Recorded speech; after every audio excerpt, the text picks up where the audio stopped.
Welcome back Zubair साहब। यही बात जो ब्रेक से पहले बात हो रही थी और चंद साहब ने कहा कि आप बेहतर जानते हैं कि पीपल्स पार्टी कितना पार्ट ऑफ द सिस्टम है। उन्होंने कहा कि पंजाब से किस तरह से फिर वाइप आउट किया गया है और जो कुछ उन्होंने बर्दाश्त किया इस पर भी ज़रूर रिस्पॉन्ड करा। पीपल्स पार्टी ये जो यकीन दहानी कराने की कोशिश करी है गिलगित बल्तिस्तान की आवाम को कि वो वहाँ पर तरक्याती काम करेगी और बहुत कुछ डिलीवर करेगी। जुबैर साहब, पीपल्स पार्टी तो खुद वफाक से मुतालबा कर रही है कि उनको तरक्याती बजट के लिए वफाक से फंड्स दरकार हैं, वो नहीं मिल पा रहे हैं। सो इन हालात में वो गिलगित बल्तिस्तान को क्या कुछ डिलीवर कर सकेंगे? पहली बात तो ये कि चंद साहब जो बात कर रहे हैं और मैं बात कर रहा हूँ, मुख्तलिफ अतवार की बात कर रहे हैं। मैं पिछले 4 साल की बात कर रहा हूँ, पिछली बातें नहीं कर रहा। जो कुर्बानियां दी हैं पीपल्स पार्टी की लीडरशिप में, वो बिल्कुल सही बात है। और पंजाब का भी जो उनका गिला शिकवा है, वो 90 की दहाई की बात कर रहे हैं। मैं पिछले 4 साल की बात कर रहा हूँ और मौजूदा सोच की बात कर रहा हूँ। और मौजूदा सोच ऐसे ही है कि एक पॉलिटिकल पार्टी को बाहर रखना है और उसके लिए बाकी सब इकट्ठे मिल के वो करेंगे। ये वही पीपल्स पार्टी है। और चंद साहब, पता नहीं, मेरा नहीं ख्याल है कि वो इस चीज को नहीं समझते कि कितना नुकसान पहुंचाया है जमहूरियत को इस अदवार में पिछले 4 साल में। खासतौर पर आइन में जो 26वीं अमेंडमेंट और 27वीं अमेंडमेंट करके जुडिशरी को सबसर्विएंट बना दिया, सबको खत्म कर दिया, पार्लियामेंट की वक़्त खत्म कर दी है। आपने लाइफ टाइम इम्यूनिटी दे दी है सदर साहब को। मतलब ये कोई आईनी तरीका होता है?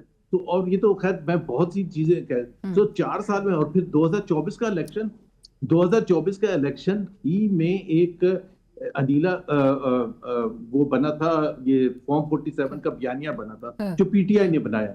वो बयानिया बिलावल भुट्टो गिलगित में खड़े होके, गिलगित बल्तिस्तान में खड़े होके कह रहे हैं कि फॉर्म 47 नहीं, हम फॉर्म 45 आप इकट्ठा करें अपने, हम बंदोबस्त करेंगे और हम फॉर्म 47 47। वो किस चीज को याद दिला रहे हैं? 2024 इलेक्शन से पहले there was no such thing as form 47, form 45। So this is ये एन एडमिशन। बयानिया बना है।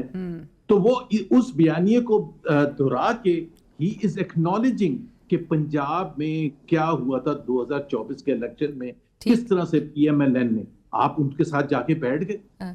आपको पता है उनकी 17 सीटें।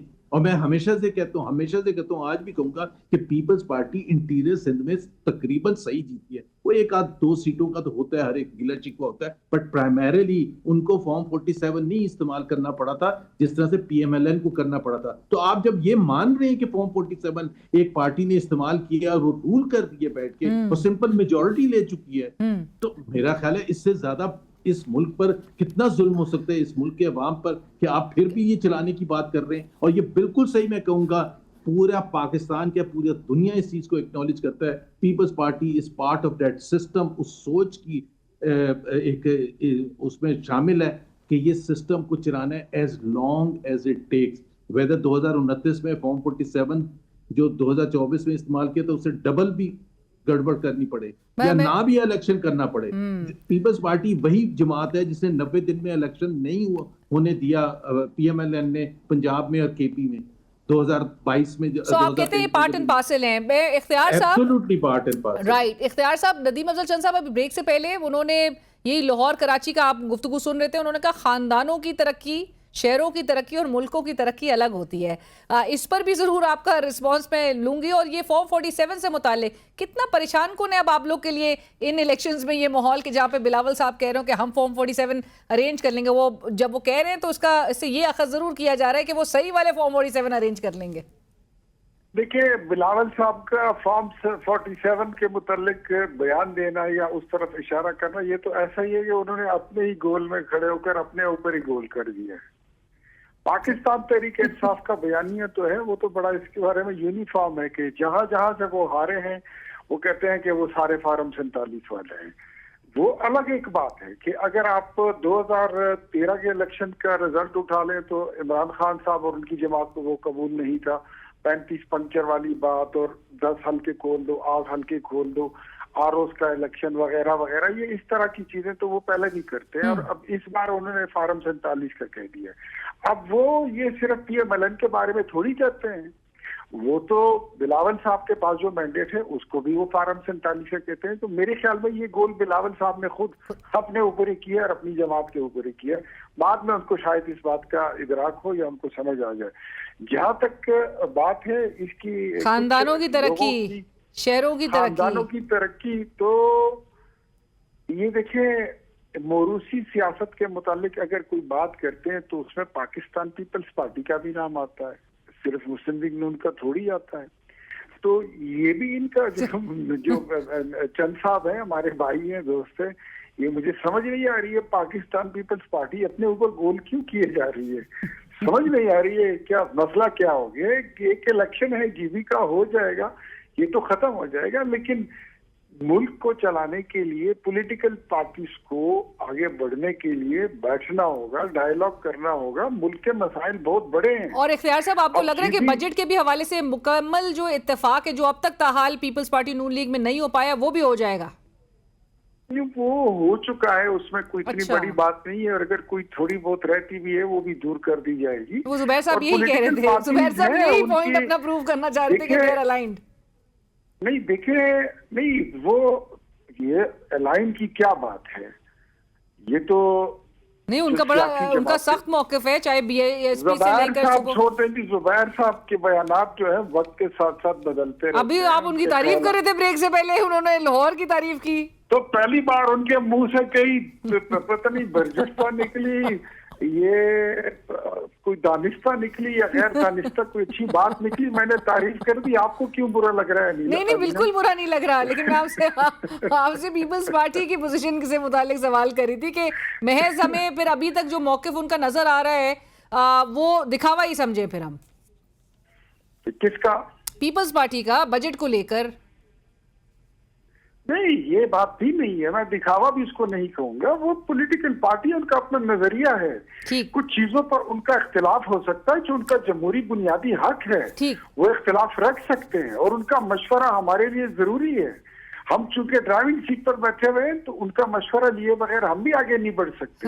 क्यों? उनका मशवरा, हम तो पाकिस्तान तहरीक इंसाफ का भी मशवरा लेंगे अगर वो कोई अच्छा मशवरा उनके पास है, लेकिन फिलहाल तो उनके पास वो 804 वगैरह और ये इनसे लिखने के अलावा कोई और प्रोग्राम है ही नहीं। बट जिस किस्म का मैं आपको बजट पीटीआई को, तो आप पीटीआई तो खैर अब धमकी देने पर आ गई है, वो सिस्टम से बाहर आ जाएगी। वो आज गौर साहब भी यही कह रहे थे। देखिए जी, तो देखिए उनकी धमकियों के धुएं जो है वो तो कभी सर्द नहीं हुए हैं। वो तो 2010-12 से लगे हुए धमकियों का सिलसिला उनका शुरू से चलता रहता है। तो परेशानी का बायस नहीं है आप लोग के लिए ये बात भी। मैं जुबैर साहब की तरफ जा रही हूँ, लेकिन मुझे उसके साथ हम आदी हो चुके हैं। लेकिन एक बात मैं आपको बता दूं कि बैरिस्टर गौहर साहब यहाँ पर कैंपेन किसकी कर रहे हैं जीबी में? आधे से ज्यादा उम्मीदवार तो उनके बैठ गए हैं, कुछ पाकिस्तान पीपल्स पार्टी के हक में, कुछ आजाद लोगों के हक में, कुछ और लोगों के हक में। और इलेक्शन होने के बाद सबसे बड़ी प्रेस कॉन्फ्रेंसेस वही करेंगे। मुझे समझ नहीं आ रही वो कर क्या रहे हैं और करना क्या चाहते हैं। जुबैर साहब तो खड़े होकर कह देना जरा ये बैरिस्टर गौहर साहब को तो मैंने कल भी कहा था कि खड़े होकर गिलगित के किसी चौक में इतना कह दें कि हम खैबर पख्तूनख्वा बना देंगे आपके जीबी को। अच्छा। फिर देखिए होता क्या है। अच्छा, बट पीटीआई जो है वो अब बहरहाल नजर आता है कि आदी हो गई है, बल्ले के निशान के भी बगैर, लेवल प्लेइंग फील्ड के बगैर भी और उम्मीदवारों के बगैर भी तो पॉलिटिकल पार्टी बन जाए ना, इलेक्शन कमीशन में अपनी रजिस्ट्रेशन कराए, अपने इलेक्शन कराए। ये जो पीपल्स पार्टी के सब कराते हैं जो कुछ उनके साथ हुआ वो तो सब आवाम देख रहे हैं। बट इख्तियार साहब, मैं जुबैर साहब की तरफ ये बात लेके जाऊं। जुबैर साहब, मियां साहब जो वापस से सियासी मंजरनामे पर आए, गिलगित बल्तिस्तान में थे, चंद घंटों का उनका जो दौरा था उसमें उन्होंने मुझे क्यों निकाला, और फिर से उन्होंने वही शिकायत की, अवाम को ही उन्होंने जिम्मेदार ठहराया। आपको उनकी वापसी इस बयानिए के साथ इसके पीछे क्या वजूहात नजर आ रही है? एक तो इख्तियार वली साहब को मैं अभी इसी प्रोग्राम में जब वक्त आया था पीपल्स पार्टी की सच्चाई देने का कि 2024 के इलेक्शन वो जेन्युइनली जीते थे, तो मैंने पीपल्स पार्टी का साथ दिया। जब लाहौर की बात हुई थी तो मैंने पीएमएलएन का साथ दिया। तो मैं पोजीशन वो नहीं होता कि जी एक मैंने बनाई भी और मैं उसी पर चल रहा हूँ। और दूसरी बात यह है कि मियां नवाज शरीफ वापस आए और वो वही बयानियां लेके आए। मेरा ख्याल है ये इख्तियार वली वगैरह उनके साथ होते हैं, उनके करीब होते हैं, उनको याद दिलाने की जरूरत है कि इस वक्त तो 4 साल से आपके भाई वजीर आजम, तो आप गिला शिकवा कर किससे रहे हैं? आपकी बेटी चीफ मिनिस्टर है, आपके समधी डिप्टी प्राइम मिनिस्टर है, और पता नहीं कितने रिश्तेदार, भाई वजीर आजम, पता नहीं क्या क्या है। तो मतलब what is it that you are basically complaining about? और दूसरी बात ये, सो अगर आपकी कंप्लेन जेन्युइन है, और जो कि जेन्युइन है बाय द वे, 2017 के हवाले से जो मियां नवाज शरीफ बात करते हैं, पनामा या डॉन लीग्स वगैरह, बिल्कुल सही कहते हैं। लेकिन बात यह है कि आपने अगर सिर्फ बात की हद तक करनी है या आपने उसको फिर आगे लेके जाना है, आपका फर्ज बनता है, आपके भाई का फर्ज बनता है कि वो करें, उनको साकिब निसार को कटहरे में लेके आए। आप उनको जो उस वक्त की एस्टैब्लिशमेंट थी उसको कटहरे में लेके आए, बिल्कुल नहीं लेके आते। मैं और लेकिन आपको लग रहा है कि कुछ आगे फोर्सी कर रहे हैं कि एक तरफ बढ़ती महंगाई है, इकोनॉमिक मैनेजमेंट भी उस तरह से नहीं हो पाई, और फिर दूसरी तरफ ये जो कौमी हुकूमत की भी एकदम से दोबारा बाज़गश्त शुरू हो गई है, बयानात सामने आ रहे हैं, कहीं ना कहीं कुछ प्रीएम्प्ट करके दोबारा ऐसा लग रहा है कि रीलॉन्च हो रहा है ये बयानिया। देखिए, एक चीज बिल्कुल क्लियर है, मिफ्ता इस्माइल ने तो एक चीज पीपल्स पार्टी के हवाले से कही थी, काफी मशहूर हुई थी कि पीपल्स पार्टी और तरक्की एक साथ नहीं चल सकती। लेकिन मैं उसको थोड़ा सा आगे लेके जाता हूँ, पिछले 4 साल की परफॉर्मेंस के लिए PMLN और पाकिस्तान की तरक्की एक साथ नहीं चल सकती। इतना बुरे तरीके से फेलियर पाकिस्तान की तारीख में कभी नहीं हुआ। It is a colossal failure. और अगर ये जो मर्जी फिगर्स देते रहे, अवाम ज्यादा गरीब है, करोड़ों अवाम ज्यादा गरीब है, करोड़ों अवाम ज्यादा अनएम्प्लॉयड है। इतनी महंगाई पाकिस्तान की तारीख में कभी नहीं हुई। और फिर आप इन्वेस्टमेंट का हाल देख लें, आप एक्सपोर्ट देख लें, 2022 में एक्सपोर्ट्स आज की एक्सपोर्ट से ज्यादा थी। तो इतना बुरा फेलियर अगर होगा आपका, फॉरेन डायरेक्ट इन्वेस्टमेंट 82% पिछले 2 साल में प्लान किया, SIFC बना था, क्या हुआ उसका? तो इनके पास अवाम के लिए तो एक चीज भी नहीं है। जुबैर साहब, इन हालात में अच्छे बजट की कोई तवक्को नहीं रखी जाए, यानी कोई तवक्को नहीं हो, इनसे कोई तवक्को हो ही नहीं सकती। अलीना, लास्ट कमेंट है, देखिए, पॉलिसी मेकिंग और मुल्क चलाना एक बहुत सीरियस बिजनेस है। एक unelected, unconstitutional, illegal, incompetent, corrupt rulers कभी भी पाकिस्तान को तरक्की के सफर पर नहीं लेके जा सकते। आपने बड़ी चार्जशीट एक संभाल दी है। इख्तियार साहब, I just quickly take your comments and then I will wind up. उन्होंने इतनी बात कह दी है जुबैर साहब ने कि PMLN और पाकिस्तान की तरक्की एक साथ नहीं चल सकती।